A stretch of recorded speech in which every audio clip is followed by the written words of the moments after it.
All right. I think, let me check my objectives here because I think we should do Terrails. What are the things we got to do? We got to do resonance interplays, and they want us to do trotters. So yeah, we've got to do hunt.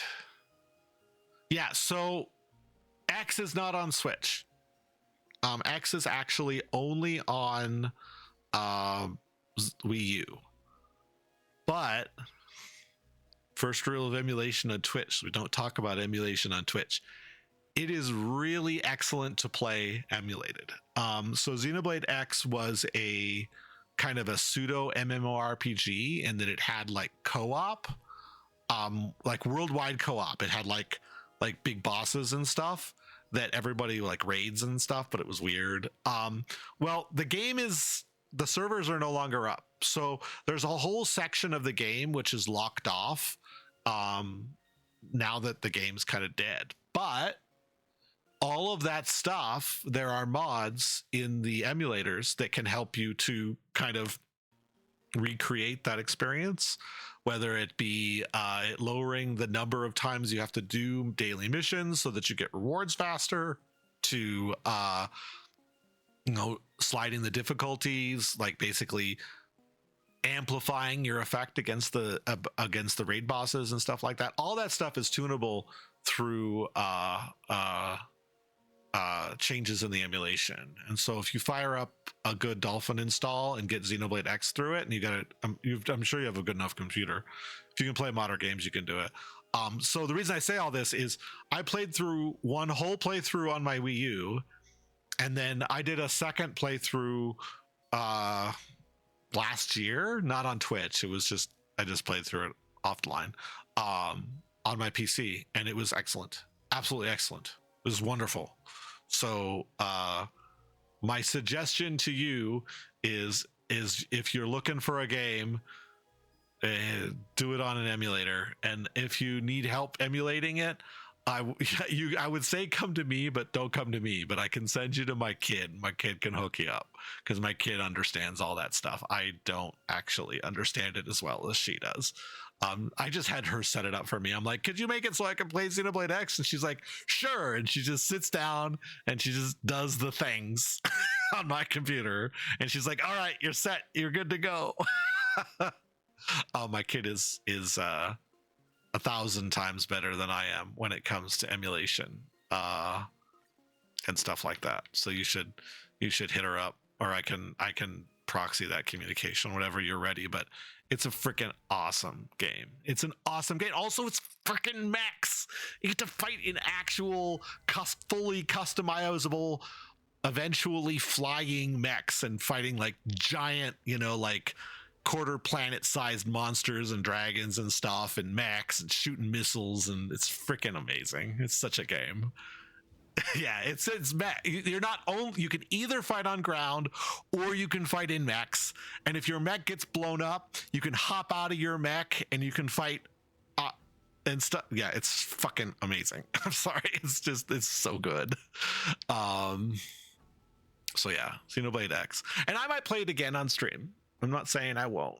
It's weird because like I'd have to set up a special layout to deal with the fact that it is like dual screen. Like there's the second screen isn't terribly important. It's kind of like a map and resource management screen, but it does use the Wii U dual screen thing. And I think that's part of the reason that they've never ported it to Switch. And actually they've asked the director about X, and he says if he ever wanted to port it to Switch, he would remake it. He wants to remake it. And so that may be something in the next 4 or 5 years, but while we wait for the Xenoblade X remake / port,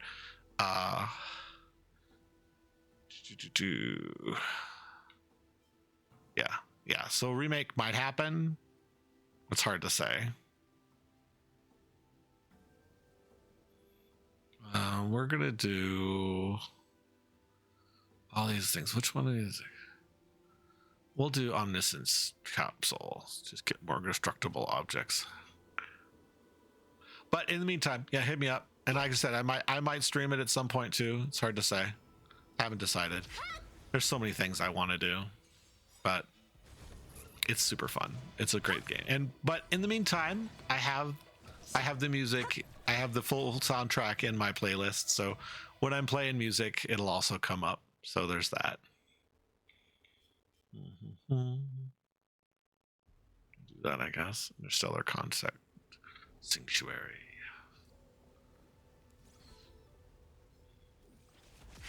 So what I'm doing right now is, this is the new roguelike that they've added to Honkai Star Rail, which is called the Swarm Disaster. So the simulated universe is simulating, it's like simulating past events, and this is simulating an event which was like a gray, what does it say, gray goo event, where it's like something that just continuously reproduces and destroys everything. Its path destroys everything. And it's bug themed. If anybody out there's got issues with bugs, but like a roguelike, every battle you get a blessing, and then every floor you get like an extra blessing. And we are trying to navigate our way to as many. Oh, is it going to change where it is? Okay, there it is. And so yeah, so you also, like, when you break stuff, you get currency as well. And then they have these random occurrences. Look like we're going to end up in a fight here. The astral computer before you with a curved screen on top and a genderless human body at the bottom. It's running a calculation at high speed. While it seems to be simulated the collapse of a massive star, only you know what you are playing a game of rock, paper, scissors with it. There's an 82.49% chance you will play rock in the first game, and a 94.61% chance of you playing scissors in the second. You choose to flip the table with me and battle with the monsters I created. There's a 99.37% chance of you losing. But if you leave some object fragments before, your chance of survival is 100%. It's waiting for your response. Fight. Of course, there's only one option, and that's fight. Honestly, the fight's easy because all the enemies in the first 5 fights have 99% of their hit point taken away. So, not really an issue. But the fights do get harder in the second half, unfortunately. So, there are 5 difficulties for this, and I have never beaten the 4th. I've only beaten the 3rd. They do give you like gradual buffs and stuff as you win, but it is it's rough. It's rough. There's a lot of randomness to it because the buffs that you get as you're going down the thing are somewhat randomized. So it can be hard, but we're gonna see. And honestly, you get buffs for trying, so there's no harm in just like spending a little time on it. And that's what I'm doing here. Hop. Ambushed. Okay, so he's got the protection one, which is the most annoying one for this team. There's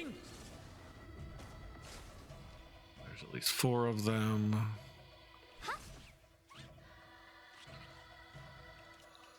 Let's give her another turn. She at least hits twice.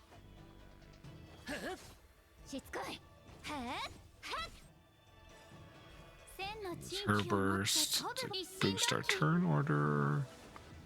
Maybe.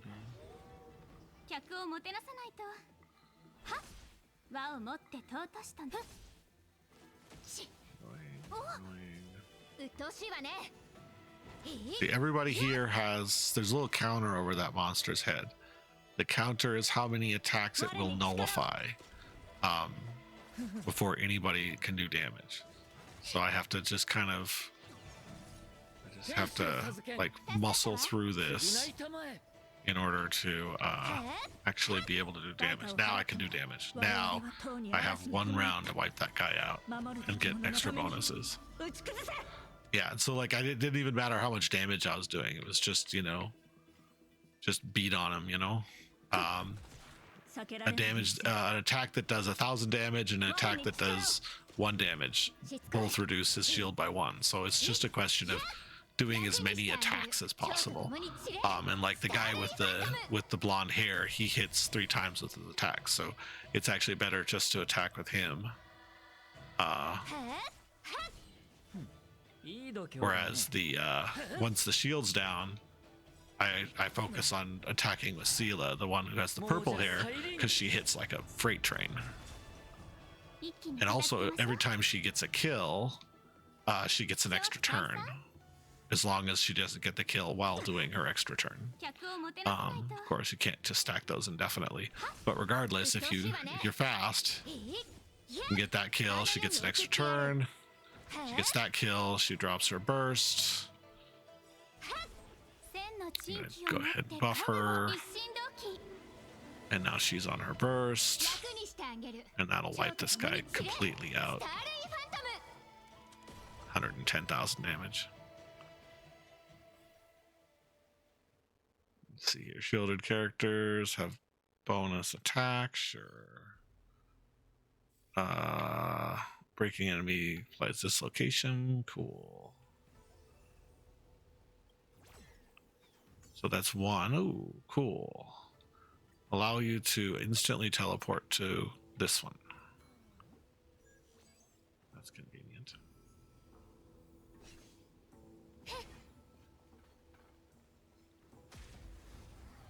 And then this one will have a trotter in it. There's the trotter. Ooh, a Carcole is in chat. That is a Pokemon I do not yet have on this version of the deck, so I'm going to try to catch it.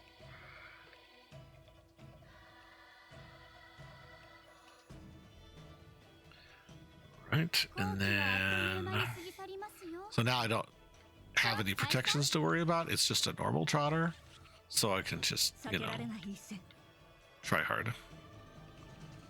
So she pulls the person's turn up in the turn order on the left, and also gives them a pretty significant damage bonus. She also has a burst, which gives us all a huge crit damage and attack bonus. Break and freeze that guy. Let's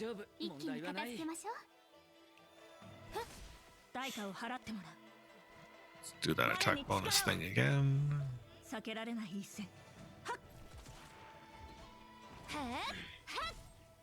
do have a lot of hit points though, unfortunately. I don't think I can paralyze that guy yet. He's gonna hit us all really hard.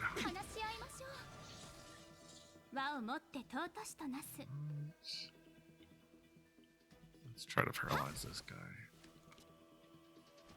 Seela, 1 more turn. This should be enough to beat him. Plus we also have this burst, which will give her a bunch of crit damage, hopefully. Like right now her stats are probably actually broken. Yeah, 300 crit damage, over 5,000 attack. She's kind of broken.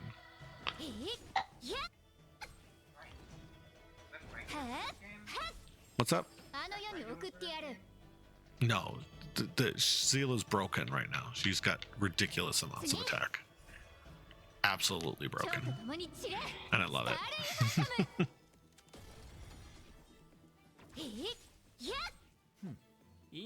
This one, so he can't blow up on us.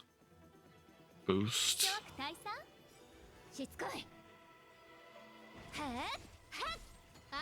And dead.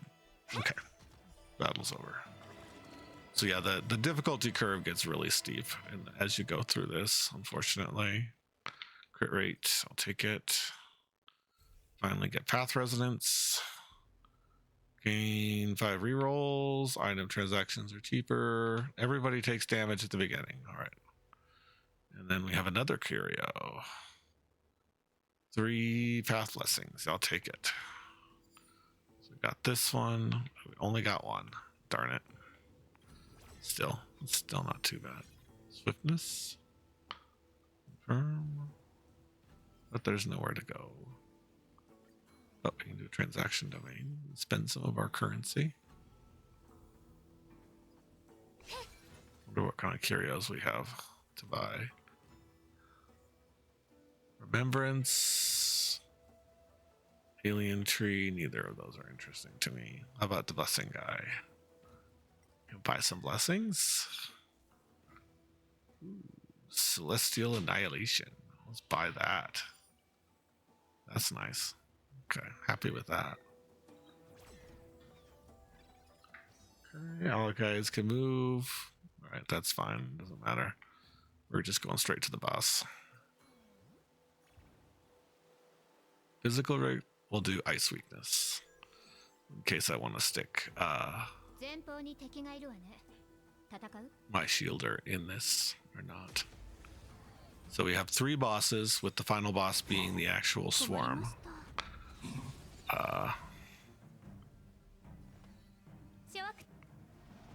So this, we're going to do A and then B there. Okay.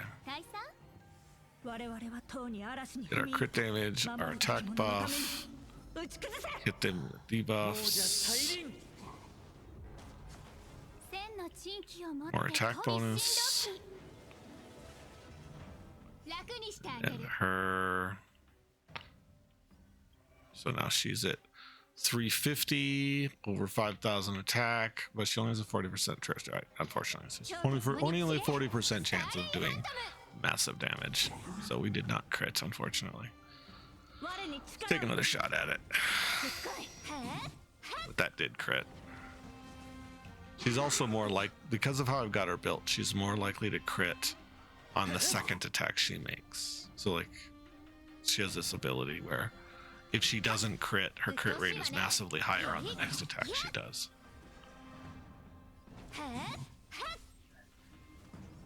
What's up, kid? What? Oh, you cleaned the toilet. Thank you. Appreciate that. I've watched it every day. No, she's a glass cannon. So on this party, the purple one is your glass cannon. She's very, very weak when it comes to getting hit. The guy with the yellow hair is the healer. The lady with the white hair is basically the only tank I have on this team, and then the one with the brown hair is the weakest of them all. She's kind of like the bard. She doesn't actually take too many actions. She just buffs other party members. And fortunately, her buff makes hers. When she buffs a powerful member, she does also get stronger, but mostly she just uses this skill every 3 turns, which donates a huge amount of her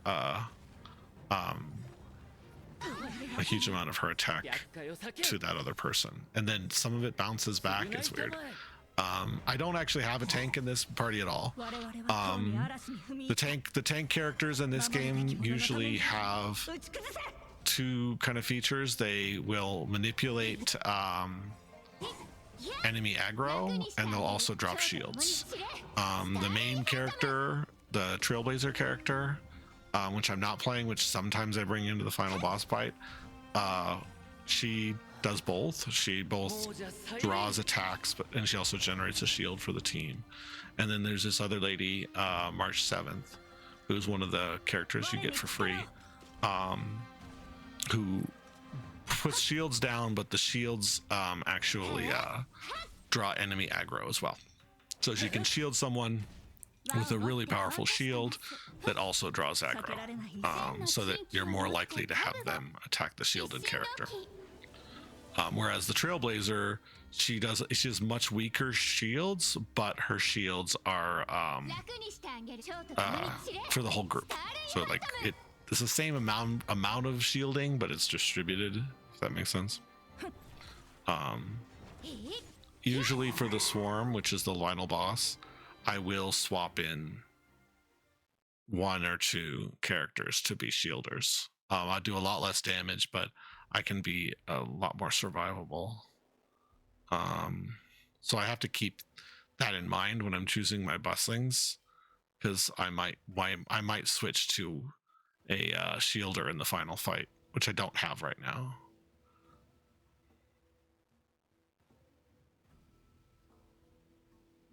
Let's see here.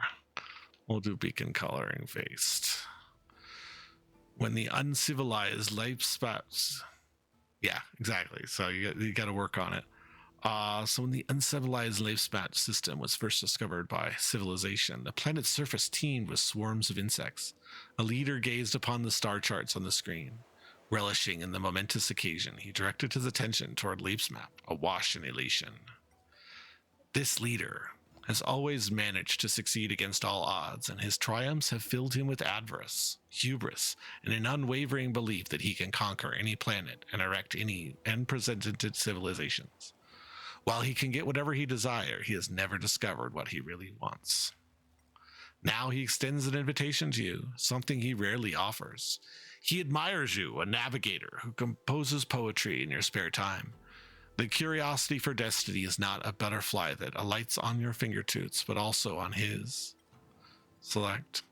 I will join, a rare opportunity if you're willing to sacrifice some personal time for this, or I refuse. My ambition is to write poetry after my work. I will refuse. At the next landing, you will arrive on Life's mat. His eyes gleam, and you are aware that he believes in the half-deciphered whispers that were played in reverse. He conquers planets. He establishes civilizations. He finds his lost self. So he must have been the guy who discovered... Ooh, I got unlocked it. Okay, complete. Second battle of happening. Complete one domain with the Blessing Trotter. Okay. We unlocked 2 hunt blessings and 2 elations. I don't know if that actually translates into any buffs that will help us. It may not tell us, but this is the one we just finished. And then we're still working on this one. We have not generated a resonance interplay, so we probably won't. So like there are 7 paths, actually 8 now, which are basically the theme of the blessings. And just like in Hades, each one is governed by a god. And in this case, I am running the hunt as my god. That's kind of my patron for this run. But if I get another row of blessings for complementary ones, I'll get these resonance blessings. And that's what they're trying to get me to get. Though I don't think I'm going to get them because, frankly, I don't even think I'm going to finish this floor. I might, but it's very likely that I won't. So yeah, speaking of shielders, I'm going to grab her. I might need her later. And then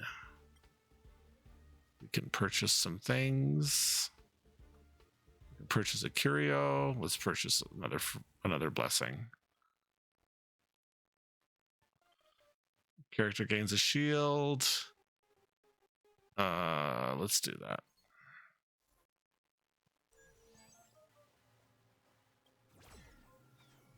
Okay, here we go. Alice can move in domain. Sure, we'll go to there. Any combat domain. So this will get us a possible enhanced blessing if we can beat the boss. We'll find out. I don't know if we'll be able to beat the boss.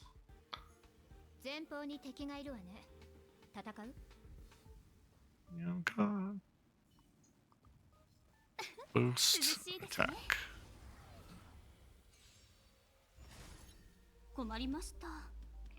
Boost. We're gonna hit them with the hunt path. So the patron of your run, in my case the hunt, has a little meter that charges, and I don't know what charges it honestly, but like stuff charges it. And that's what that arrows falling from the sky attack is when this particular patron's special, and every patron has a special that's themed based on kind of how their philosophy or whatever. And then in addition, as you get more blessings of that patron, you get more like that attack also gets more powerful and adds different effects and things like that. But you have to get like 15 for a given one before it'll actually get fully powered up, but it's still good.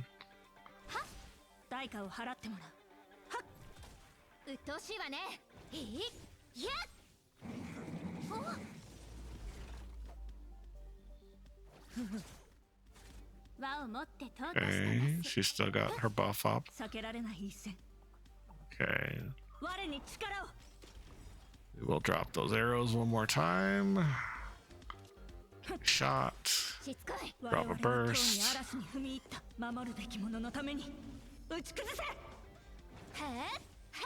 And I get to block on her burst again. Crit for 172k. I like that. Memory. Take a shot. Drop his burst, which might break. So it has a break system, kind of like I don't know if you've played any games like Octopath Traveler has a break system. Child of Light has a break system. But yeah, so it's a break system. So every enemy has a toughness gauge, which is the white hit point bar on the top. And when their toughness is broken, there's, let's just say, a variety of effects. It depends on the element that the character uses, what happens. Sometimes they're frozen. Sometimes they're hit with a damage over time effect. It just kind of depends on what element they are, what they do. But it almost always causes their turn to be delayed. And so you kind of part of the back and forth of this game is trying to keep breaking enemy toughness so that you can delay their turns. Because if they don't take a turn, then you don't die as easily, at least.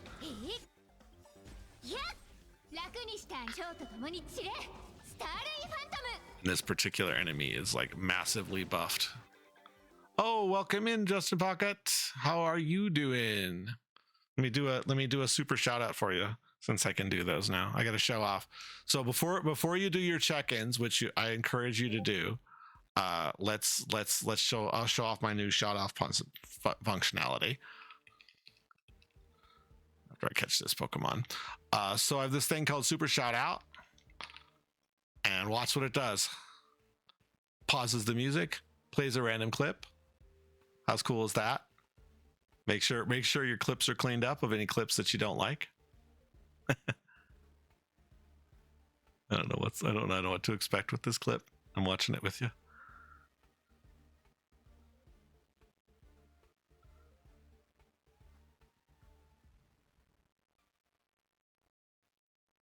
And so it plays a random clip.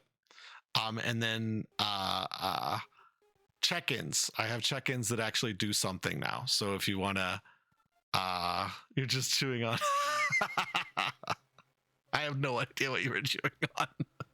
I wasn't going to say anything. You're the one that said it. You brought it up. And then if you do the check-ins, you'll notice the check-ins for Poo Crew, XLG, Rad, they have something special in all those as well, which is also being done through the bot. So there's the XLG one.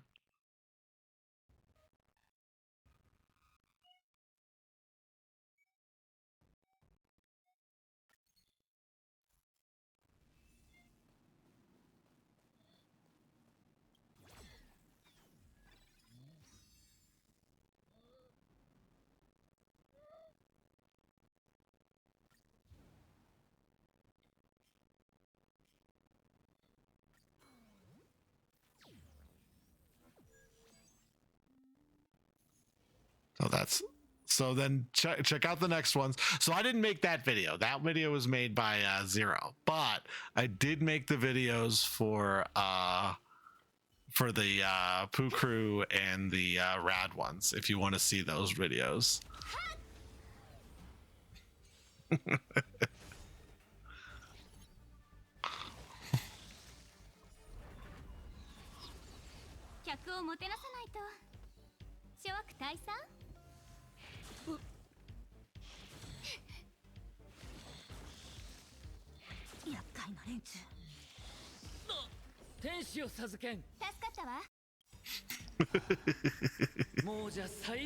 I'm pretty proud of that one. Pooh thought it was funny too.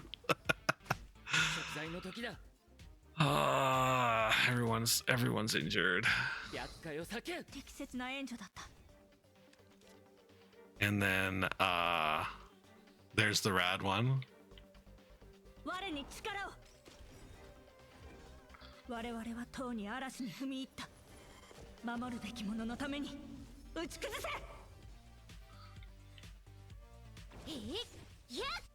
So that one had a story behind it. I was in the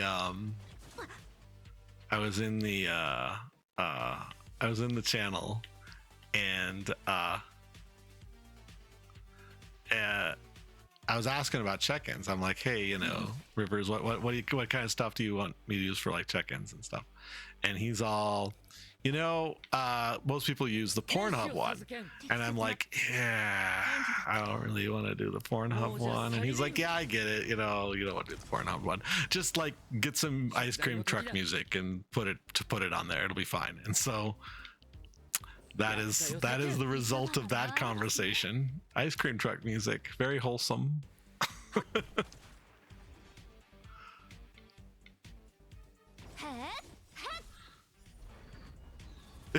Yeah, it's like, hey, you're coming. You're like, oh man, where's that ice cream truck? I can hear it.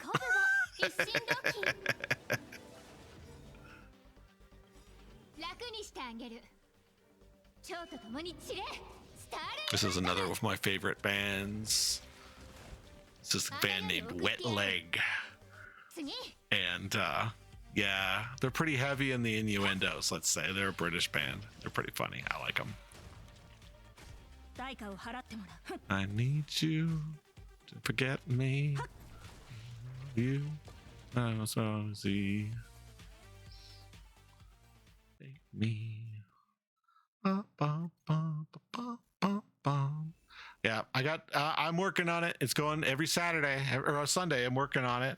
I got one more thing to show you. That I like. But this is something that's you know, quality of life, right? So let's say I got to take a piss, which I do right now. So rather than having to monkey with everything, I'm gonna do this command in chat. This is an owner only chat. It's gonna change the scene. It's gonna pause the recording. It's gonna change the scene, pause the recording. Yeah, I think it just does those two things. And then when I get back, I'll run it again, and everything will be where it left off. I mentioned it also mutes the microphone, so it does that too. So yeah, quality of life, you know, just sometimes you got to get up off the couch and you don't want to monkey with everything. So one of the things that I'm hoping this bot gives people, I want to do this being dumb, is it can do more than one thing. Like it can do a sequence of things for a given action or command or whatever.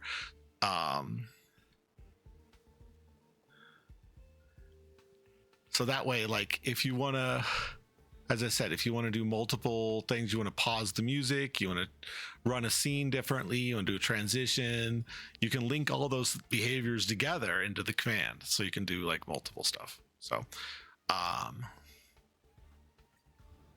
move to the next domain within 3. We could do transaction, we could do swarm. Honestly,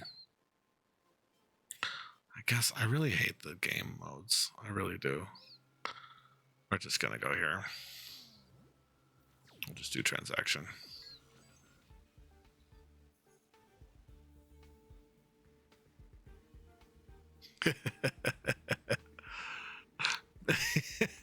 Okay, that's one perspective to have.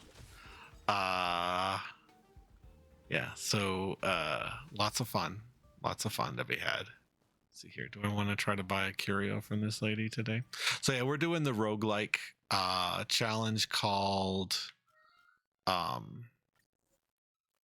Swarm Disaster right now in Honkai Star Rail, and it's super hard. It's the hardest content that they have in the game. I don't even expect to finish. I mean, if I finish, it'd be awesome, but I don't expect to finish because the content is intentionally hard, because they give you buffs as you subsequently do it. So each run you're actually kind of intangibly stronger, and they just kind of to add up. So we will see how we do this time around. I've never beaten the second third of the of this one before. It's always got me. on the boss level. So we'll see what happens. I mean, there's always a chance. I mean, this isn't like a stellar run, but it's doing okay. I'm doing okay on this run.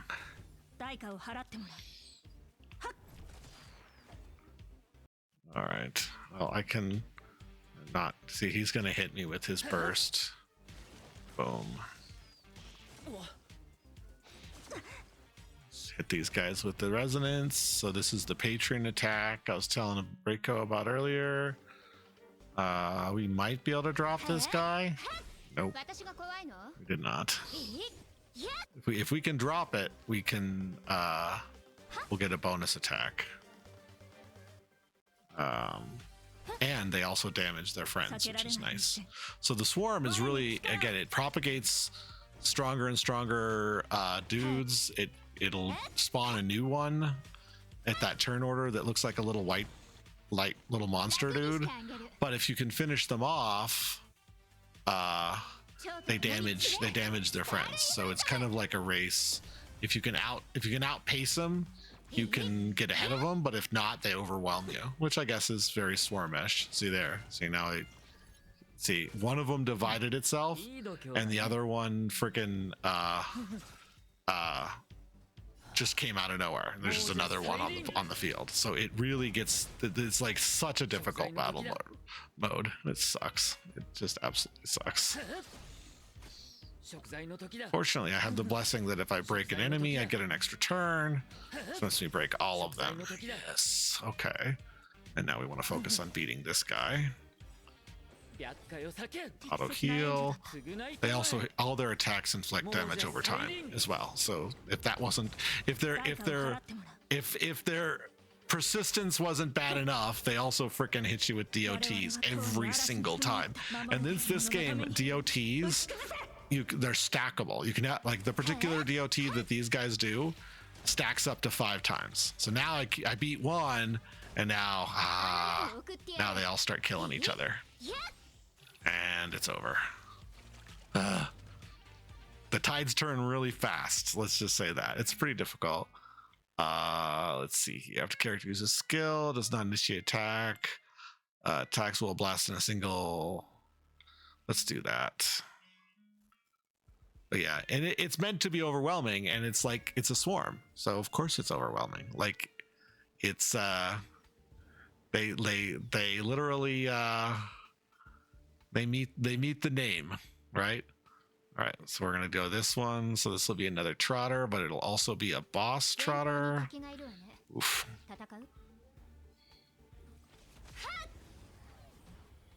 Let's see how we can do. There's the trotter. Do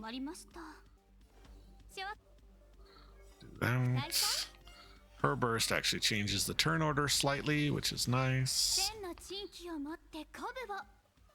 We'll go ahead and bless him. He won't quite have his burst, but he'll be closer. He's gonna beat me up. He's gonna target. She can... let's focus on breaking the big guy. He can focus on breaking the little guy. Then her second attack should... Maybe? Well, I don't even know if the second attack's gonna kill it. They have so much hit points. 133,000. It's barely below half health. These guys are tough. This one. Oh, no, she's not. Because the extra turns keep throwing me. I keep getting tons of extra turns. No complaints, though. Beat her down, unfortunately. Don't know what music is starting. This one, okay. Good, he can burst, which should break the middle guy, who's the healer, who loves to heal on his second turn. So it's good to get that taken care of.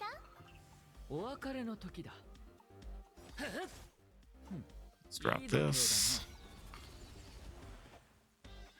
Stop. Cruel intentions. Fail to mention. All right, Trotter's down. That's good. Let's see if we can beat the healer. Healer's down too. Let's burst on the boss.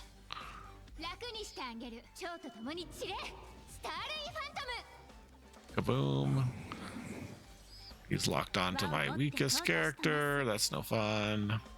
I might actually have to drop a heal on her.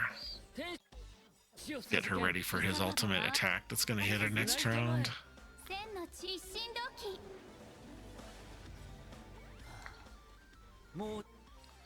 Get the buffs down.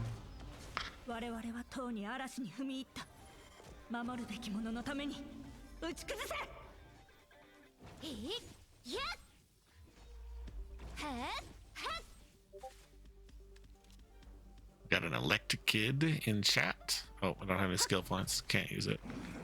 The way that this works is basic attacks will give you what are called skill points, and then you use skill points to do their special techniques, and then both using skills, using all those things, they give you energy, which is the kind of the colored circle that charges up, kind of like a water glass filling.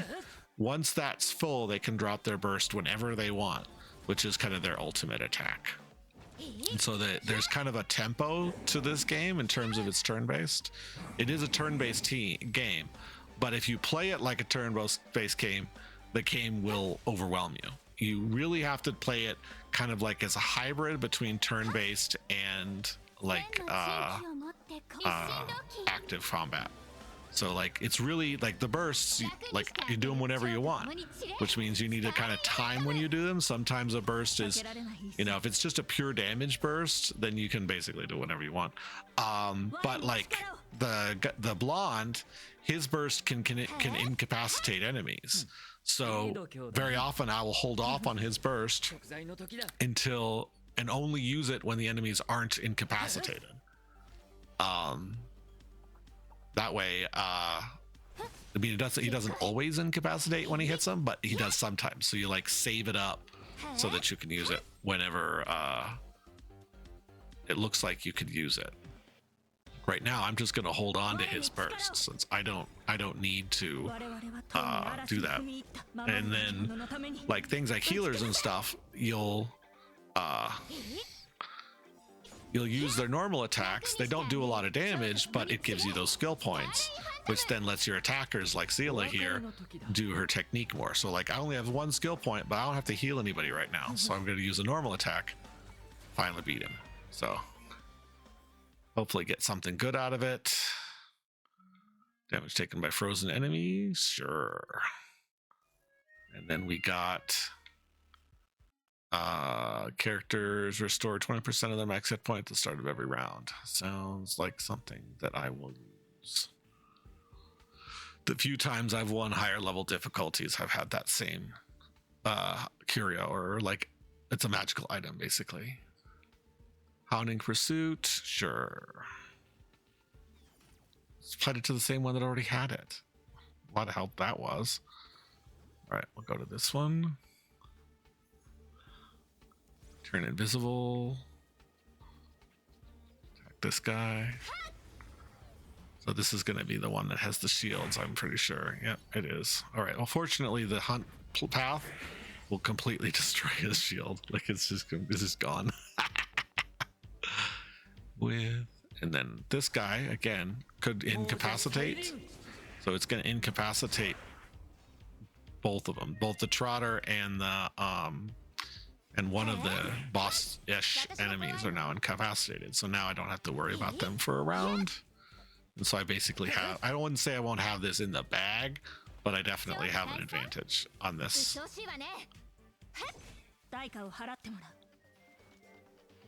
That. Pull her up. She gets an extra attack for some reason I don't understand. Then we can do that. Don't need to use Seela's burst yet. We will boost.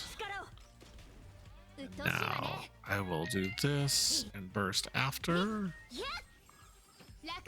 Now her I've killed an enemy state actually boosts her damage bonus. And And because I use my burst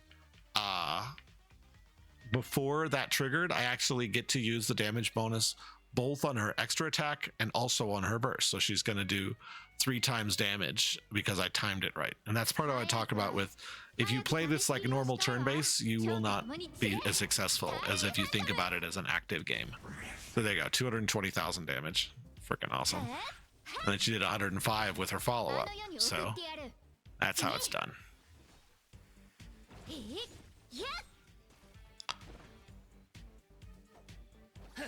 And then I think we have this guy. I'm gonna save, and your energy is also carried between battles. So like any energy you charge up while you've got the enemies on the ropes, you carry into your next battle, which is super helpful. We're gonna re-roll. We'll do this one. DOT shields get.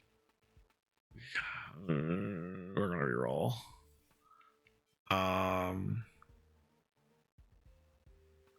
Characters hit or have their hit points lowered. They gain 5 stacks of fighting spirit. Yeah, we'll take that. And then that gives us, when you use this thing, Seela gets an extra turn, which is part of the whole reason that's the whole reason we do this. We're not going to make it to that one, unfortunately. Okay. Almost to the boss.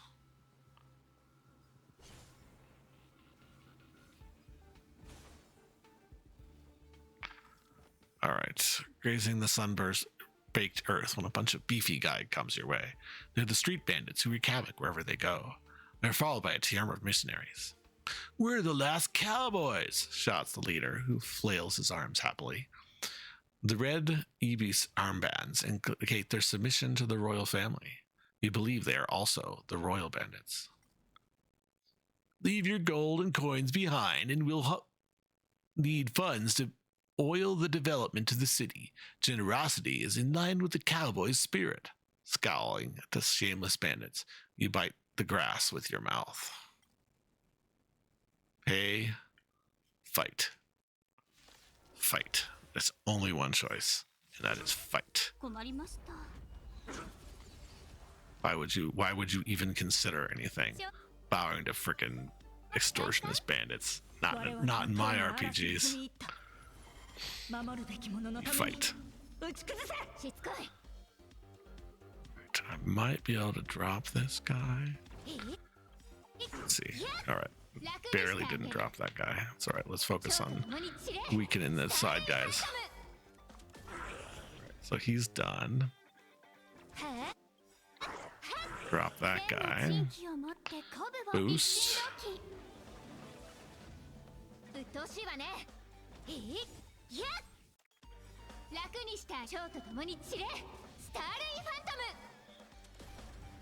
$105K, not bad. So he's gonna attack us whether we like it or not. We're not gonna be able to break him in one shot. He's gonna take some damage. Not too bad.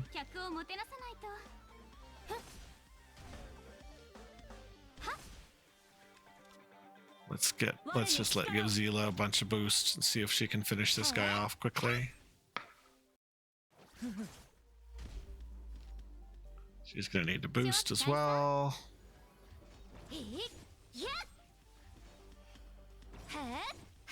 Use the path, which should then give Zila another turn.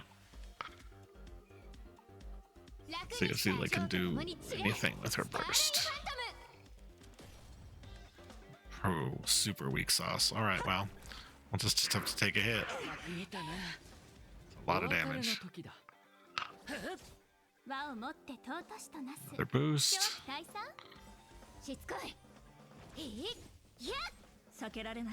Break, finally. Alright, and he's frozen too. Nice. Now, Pusila. I'm gonna actually save my burst for the next battle, because I think we've got this guy. Yep, we do. And that's how it's done. All right, what do we get? Anything good? All right, double shields. Shielders, great shields for themselves. I'll take it. I'm definitely going to be putting March into this next battle or the last battle because I keep getting those boosts. Guys can move into domains. Yeah, sure. Doesn't really matter because this is the last one. Okay. When battling Swarm, allies recover 1 skill point every time an enemy receives a killing blow, or while battling Swarm, an ally's hit point falls below 30, dispels their debuff. Oh, that's a good one.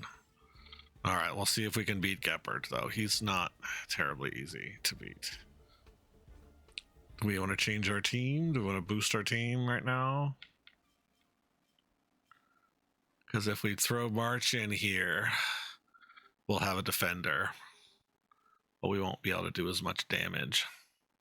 But she can freeze enemies. We only get 1 shot at this. Man, he hits like a freaking truck. We're putting March in. All right, we're going to put a defender in. That's just how it's going to be.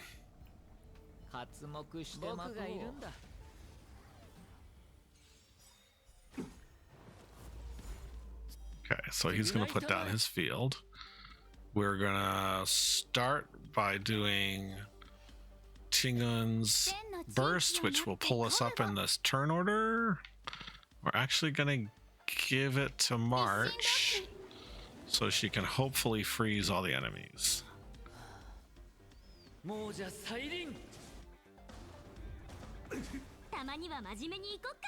At least freeze 2 of them.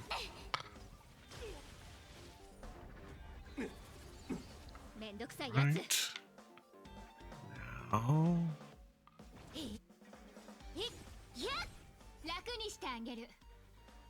Try to drop this foot soldier.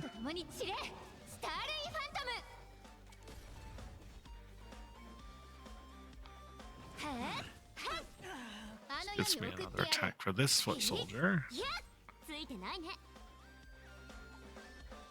Freeze this guy. And now for him to do his choosy attacks.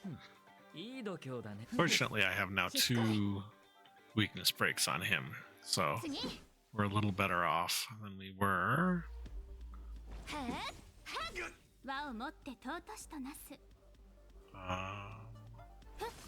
Let's drop a shield on our healer, then drop our burst.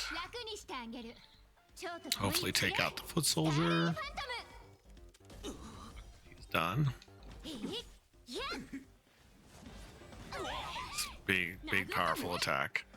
So another thing about March is when somebody in your team is attacked and they have a shield, she will counterattack them, and that counts as a follow-up attack, which some blessings care about.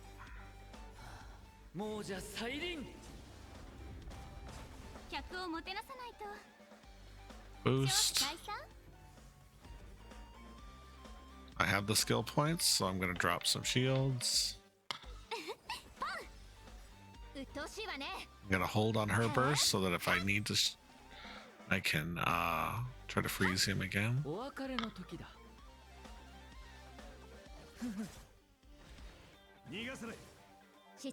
now he has a counterattack skill, I believe. That's annoying. We can't counter this though. Let's make every account count.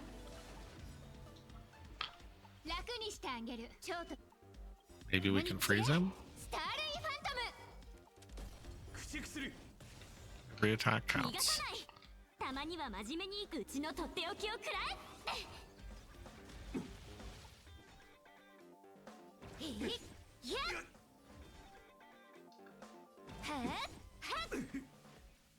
Drop some shields.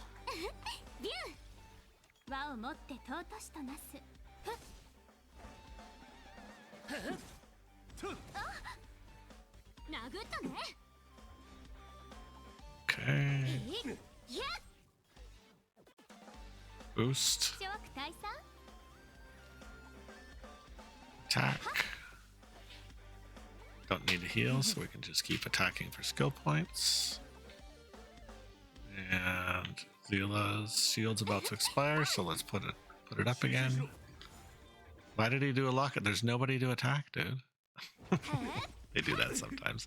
They only have so many attacks to use. So now we're just charging bursts because you have to beat this guy 3 times.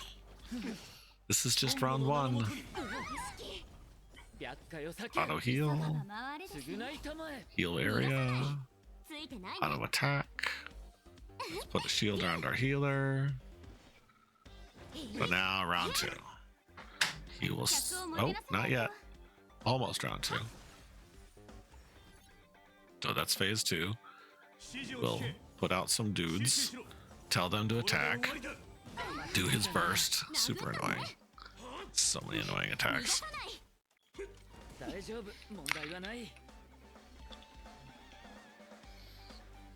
Say, oh, I don't own that ball, so I guess normal attack then. Normal attack, haha. Just normal catch. All right, here we are. So now. Okay, so he can start by trying to paralyze them, and then we'll try to freeze them as well.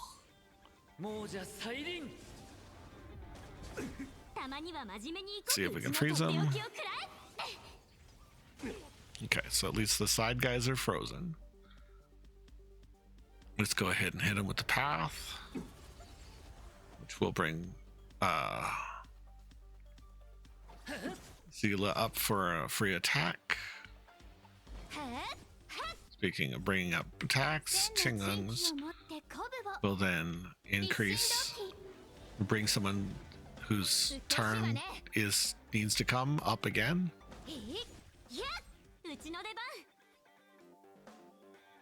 We got the skill points, we might as well use it. Let's protect Tingun. So Tingun's gonna have to do a normal attack. Let's beat on this guy a little bit. He's gonna use an attack that shields everybody, unfortunately. There it goes.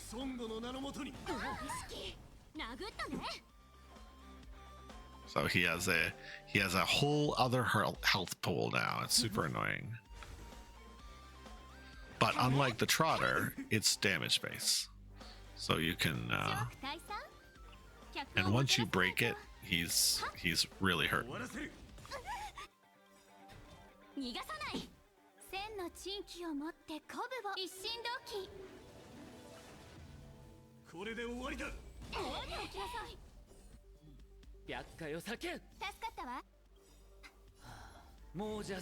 we can break him. He can't even be broken when he's in this state, so he loses his ability to be weakness broke too. It sucks. He's too strong. He's just so annoying. He's recovered from frozen, but he's not recovered.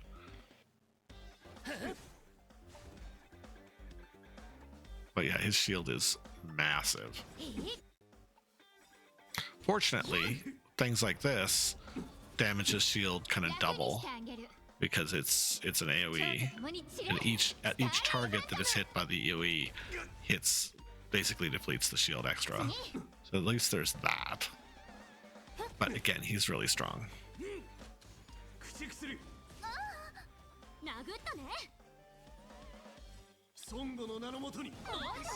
Oof. So we've already been dropped once, unfortunately. Zila got dropped by that attack. I have a blessing that helps me revive when that happens, but it's not perfect. And it only happens once per battle.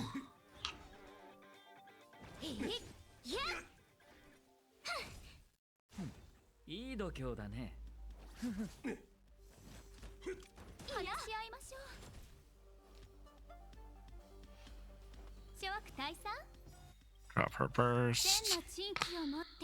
Which then lets Zila drop her burst again. Try to take a big chunk out of his shield again. Shield's at 41%. It's so much. It's basically like his whole health. Alright, yeah, he just dropped 2 characters with 1 attack. And we're done. We don't have an attacker. We barely have a defender. So yeah, that's why I'm having problem. Now at higher levels, there will be damage reduction as part of the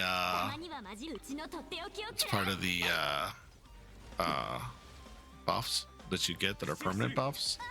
And so my hope is that the damage reduction is enough to make that attack not literally completely destroy a shield and also kill the character. It's rough. And no, you cannot. There are skills that can revive characters, but they're usually like a once per battle thing. And yeah, we're not going to get it. So Tingun has had her one death revive. Now she's dead. Now it's just her. It's 3-on-1, and he gets a bunch of extra attacks and dropped him. Yep. So yeah. But we unlocked a path. Again, I have yet to beat the boss, the second playing boss in phase 4, difficulty 4. But we did unlock more blessings, so we'll see what we unlocked here in terms of new blessing. We unlocked speed boost. Simulating universe, all character speed increases by 4%, and reroll attempts. Every time allies enter the plane in simulated universe, they gain one more chance to reroll the dice. Okay. This is the one I need. All damage reduced by 5%. Destruction. And then there's another one that he has, which is even more reduction. So we just need to get more destructions. And you can either get those by doing these little pillar things, or you can get them by just answering dialogues that are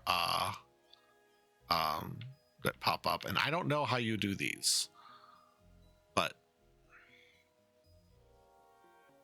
unlocked by exploring. So like I'll unlock it doing somehow. I don't know how. I don't understand how they get these, but they're pretty big bonuses. And there's a lot of them.